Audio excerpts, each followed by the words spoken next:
మందార చెట్టు లేని ఇల్లు అంటే నాకు తెలిసి పల్లెటూళ్ళలో ఉండదనే చెప్పొచ్చు. ఆ మందార ఆకులు, ఆ మందార పువ్వులు అందరి జుట్టు పాలిట ఒక వరం అని చెప్పొచ్చు. చాలామంది మందార పువ్వులు, మందార ఆకులు ఏదో రసాలు తీసి పెడుతుంటే ఏదో పిచ్చి జనాలు ఏది పెడితే అది పుస్తే వస్తాయి అనుకునేవాడిని నేను కూడా. కానీ ఏంటి ఇంతంతమంది మందార మందార మందార ఎవరి నోటిన్నా మందార అంటున్నారని దాన్ని అసలు సైంటిఫిక్ స్టడీస్ ఏమైనా ఉన్నాయా, ఎవరైనా చేశారా అని వెరిఫై చేసాం.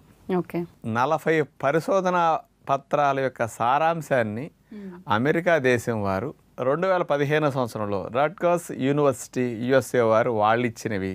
ఇంకొక స్పెషల్ది తెల్ల జుట్టు రాకుండా నలుపుగా ఎక్కువ రోజులు ఉండేటట్టు మందారాకులు చేస్తున్నాయని central leather research institute Chennai వారు 2003 సంవత్సరంలో పరిశోధన చేసి మందారాకుల మీద స్పెషల్గా ఇవ్వటం జరిగింది.